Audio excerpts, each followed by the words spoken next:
Hi, welcome to my YouTube channel. It's your regular host, Ese Erokoro. Today, we shall be looking at some terms used around the oil and gas downstream space. That if you're seeking for employment, you're thinking of going into an investment, or you come across this term more often that you don't get to know their meaning. Today we shall be looking at those terms that are used around that you need to get yourself familiarized with. First of all, it should interest you to know that a petrol station deals with products. I've always said that in my video. It deals with products, and every market has its own product, and for this product we deal with petroleum products. These products are highly inflammable, highly inflammable. All the petroleum products are inflammable. Yes, they are inflammable, while some are most highly inflammable. We shall be looking at PMS. PMS is what is called foil. This is petrol. You know, if you don't call it PMS, you can call it petrol, but the common name on the street is foil. So PMS is premium motor spirit. Premium motor spirit, also called as petrol or foil, as it is mostly called in our environment. We also have AGO. AGO is gas, as people call it. It's gas, it's diesel. Some people call it gas, some people call it diesel. You're all correct. But if you are around the oil and gas space, you prefer to address it as AGO. And AGO is automotive gas oil. Automotive gas oil. I'm sure you now want to call it better. Automotive gas oil. So also we have DPK. DPK is the dual purpose kerosene. DPK, mostly called kerosene. Everywhere is called kerosene. So DPK is dual purpose kerosene. Now, around the oil and gas downstream space, PMS is often used by motorists, by the vehicles you see on the road, by bikes, generators, grinding machines, pumping machines, machines. Most machines uses PMS, which is very common. And right now in my country home, Nigeria, PMS is fully deregulated.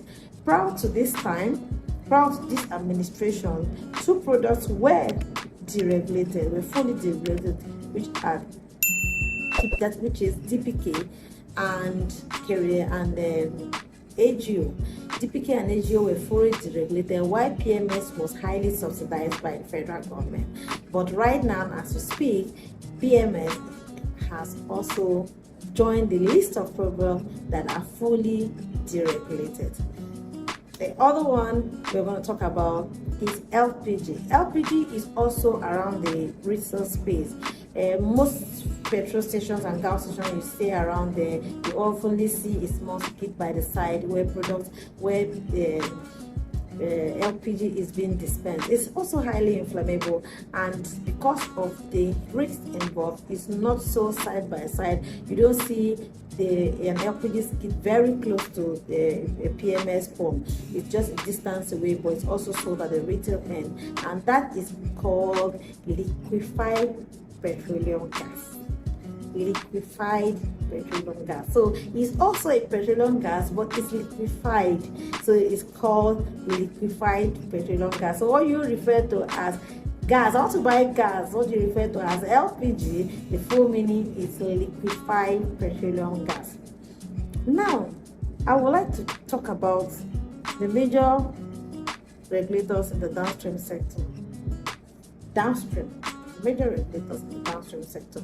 We have the NMDPRA. NMDPRA is the defunct DPR, Department of Petroleum Resources, as it was called then. but now it is NNDPRA. And what is NNDPRA? It's Nigerian Mainstream and Downstream Petroleum Regulatory Authority. That is NNDPRA. They are the form DPR. DPR, like we always know, DPR. Then also we have the weight and measure. Now, before I move on to talk about weight and measure, NNDPRA falls under the Ministry of Petroleum. Ministry of Petroleum. They are the ones that oversees the NNDPRA.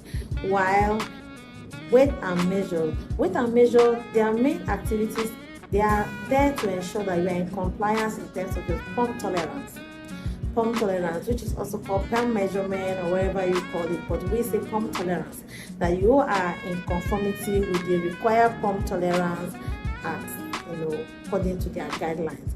And weight and measure, are under the Ministry of Trade and Investment. Ministry of Trade and Investment. So weight and measure report to the Ministry of Trade and Investment, while NNDPRA is for Ministry of Petroleum. I'm sure this video is useful to you. Why not subscribe, like, and share? See you in my next video as I bring you more on building a career in the oil and gas